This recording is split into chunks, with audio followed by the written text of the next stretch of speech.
જય શ્રી કૃષ્ણ. આજે આપણે ભગવદ્ ગીતાના 16મા અધ્યાયની વાત કરીશું. 16મા અધ્યાયનો સારાંશ. અભય, ચિત્તની નિર્મળતા, સત્ય, અહિંસા, તત્વજ્ઞાન, ધ્યાનમાં નિષ્ઠા, ત્યાગ, શાંતિ, દયા, ક્ષમા, ધૈર્ય, મૃદુતા, લજ્જા, તેજ, અભિમાનનો ત્યાગ વગેરે ગુણો મનુષ્યને દૈવી સંપત્તિ તરફ વાળે છે. જ્યારે દંભ, ગર્વ, અભિમાન, ક્રોધ, કઠોરતા, અજ્ઞાન, હિંસા મનુષ્યને આસુરી સંપત્તિ તરફ વાળે છે. દૈવી સંપત્તિ મોક્ષ આપે છે અને આસુરી સંપત્તિ બંધનમાં નાખે છે. આસુરી સંપત્તિવાળા કામનાઓ ભોગવવામાં જ આનંદ પામે છે, વિષય ભોગને જ સુખ માને છે ને કામ ક્રોધનો આશ્રય લઈ વિષય ભોગ માટે અન્યાયથી ધન આદિ મેળવે છે.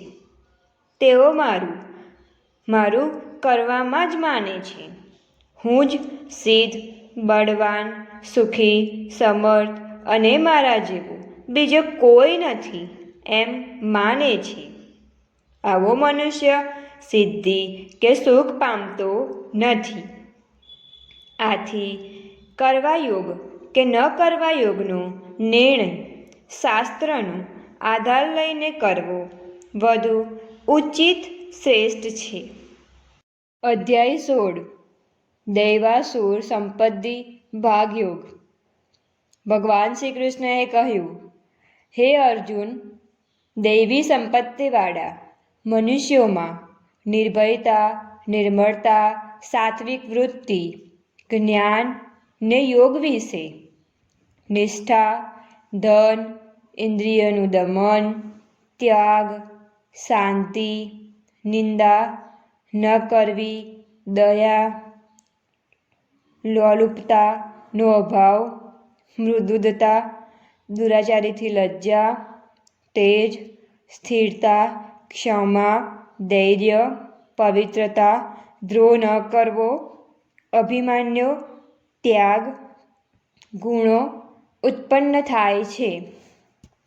જ્યારે દંભ, અભિમાન, ક્રોધ, કઠોરતા, મોટાઈ, નિષ્ઠુરતા, અજ્ઞાન આ ગુણો આસુરી ભાવો તરફ વળેલા મનુષ્યોમાં ઉત્પન્ન થાય છે. દૈવી ભાવો મોક્ષ તરફ લઈ જાય છે, જ્યારે આસુરી ભાવો બંધનમાં નાખે છે. હે અર્જુન, તું શોક ન કર. તું દૈવી ભાવો તરફ વળેલો છે. હે અર્જુન, આ સૃષ્ટિમાં પ્રાણીઓના સમુદાય બે પ્રકારના છે. એક દૈવી સૃષ્ટિ ને બીજી આસુરી સૃષ્ટિ. દૈવી સૃષ્ટિ વિશે આગળ વિસ્તારથી તને કહ્યું. હવે આસુરી સૃષ્ટિ વિશે કહું છું તે તું સાંભળ. આસુરી સ્વભાવવાળા પ્રવૃત્તિ કે નિવૃત્તિને જાણતા નથી. તેમનામાં શુદ્ધતા હોતી નથી, સત્ય હોતું નથી.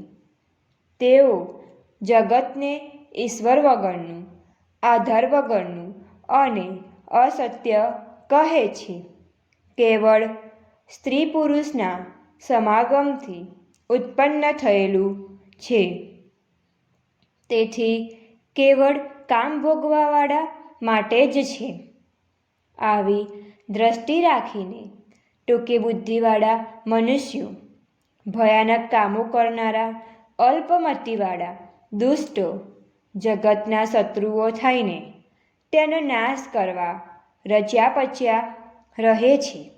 આવા દંભી માણસો નીચે કામોમાં પ્રવૃત્ત થાય છે. હે અર્જુન, તે અનેક આશામાં જકડાઈને કામને, ક્રોધને વશ થઈને ધન સંચય કરવાનો પ્રયત્ન કરે છે. તેઓ વિચાર કરે છે કે આ ધન પદાર્થ મેળવ્યા, હવે મારા ઈચ્છેલા ધન પદાર્થ મેળવીશ. આટલું ધન છે ને, ફરીથી પણ આટલું ધન થશે. આ શત્રુને મેં હાણ્યો ને બીજા શત્રુને પણ હાણીશ. હું ઈશ્વર છું, હું સિદ્ધ છું, હું બળવાન છું ને હું સુખી છું. ધનને મનના મદવાળા ઘમંડીને દંભથી કેવળ નામના યજ્ઞો વડે જ અવિધિપૂર્વક મારું પૂજન કરે. આ સંસારમાં આવા દ્વેષભાવનાવાળા ઘાતક અમંગળ અસુરોને કાયમ હું આસુરી યોનિમાં નાખું છું.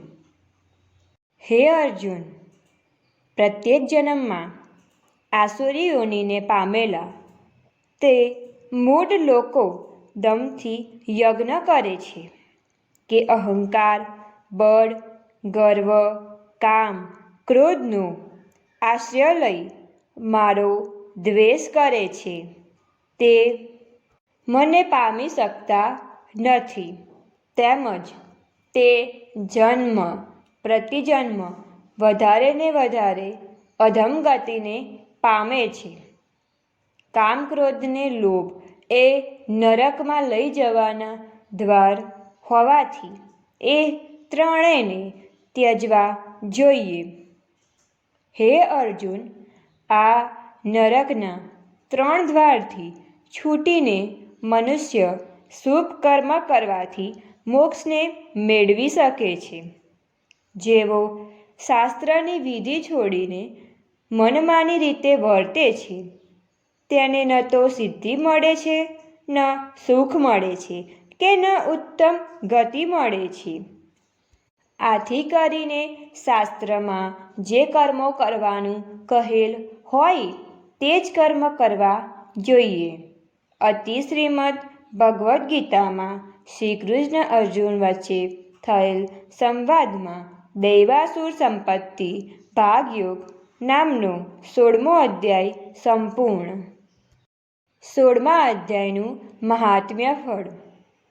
ભગવાન શંકર પાર્વતીજીને અને ભગવાન વિષ્ણુ લક્ષ્મીજીને કહે છે કે હવે તમે 16મા અધ્યાયના મહાત્મ્ય ફળ વિશે સાંભળો. સૌરાષ્ટ્ર નામે એક રમણીય નગર હતું. તે નગરમાં રાજાનું નામ ખડગબાહુ હતું. તેનો એક હાથી ગાંડો થઈ સાંકળ તોડી આમ તેમ નાસભાગ કરવા લાગ્યો. આ હાથીને પકડવા રાજાના સૈનિકો આમથી તેમ દોડાદોડ કરતા હતા, છતાં તે હાથી પકડાતો ન હતો. એવામાં એક બ્રાહ્મણ ત્યાંથી પસાર થવા લાગ્યો.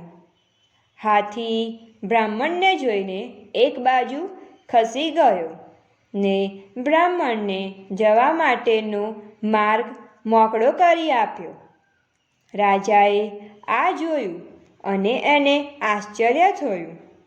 તે બ્રાહ્મણ પાસે ગયો અને પૂછ્યું કે આ ગાંડો હાથી તમને જોઈને કેમ ખસી ગયો?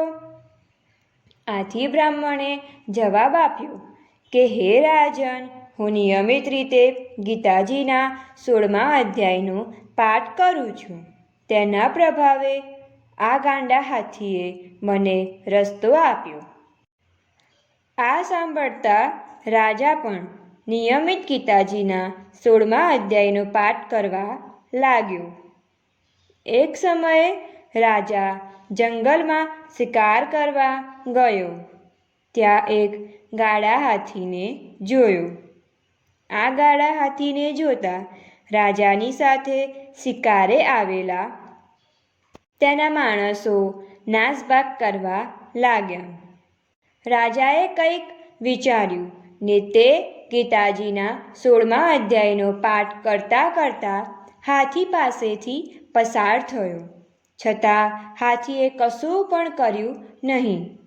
આથી રાજાની શ્રદ્ધા અનેક ગણી વધી ગઈ. પછીથી રાજાએ શ્રદ્ધાપૂર્વક નિયમિતપણે ખંતથી દરરોજ ગીતાજીના 16મા અધ્યાયનો પાઠ કરવાનું ચાલુ રાખ્યું. તે ઘણી સમૃદ્ધિ પામ્યું અને શાંતિથી રાજ કરવા લાગ્યું. વૃદ્ધ ઉંમરે તેનું મૃત્યુ થતાં તે વૈકુંઠ લોક પામ્યો. તો આજનો આ અધ્યાય સંપૂર્ણ. તો તમે અમારી ચેનલને લાઈક, શેર એન્ડ સબસ્ક્રાઈબ કરો.